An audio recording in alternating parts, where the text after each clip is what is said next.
আমরা এখন পর্যন্ত স্বাধীন হতে পারি নাই, এটাই সত্য কথা। কখন স্বাধীন হবেন আপনি? কখন এই উম্মাহ স্বাধীন হবে? যখন আপনার আমার কথায় পশ্চিমারা উঠবে বসবে তখন। যখন আপনার আমার কথায় উঠবে আর বসবে তখন। যখন আপনার আমার কথায় এই পুরো কুফরি তাগুতি শক্তিটা উঠবে বসবে তখন বুঝবেন উম্মাহ স্বাধীন হয়েছে। স্বাধীনতা শুনছেন? বেলাল ইবনে রাবাহ স্বাধীন, যখন তাকে পিটানো হচ্ছে শেকল দিয়ে বেঁধে শেষরায় টানা হচ্ছে, বেলাল ইবনে রাবাহ সেদিন স্বাধীন ছিলেন, কারণ তিনি আল্লাহ ছাড়া কারো দাসত্ব করেন না। আবু জাহেলের নির্মম নির্যাতন, উমাইয়া বিন খালাফের নির্মম নির্যাতন বেলাল ইবনে রাবাহকে পরাধীন করতে পারে নাই।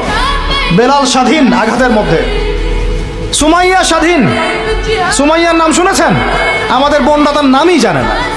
ওরা জানে কি প্রোডাক্ট আসলো বাজারে, কোন পার্লারে গেলে কি পাওয়া যায়, কোথায় গেলে কি হয়, কোন মার্কেটে গেলে কি পাবো। মার্কেট ভর্তি মহিলা দিয়ে, ভর্তি মহিলা দিয়ে, গার্মেন্টসও তো ভর্তি মহিলা দিয়ে। পর্দা কতটুকু মেনটেন হয় সেটাও ভাবতে হবে।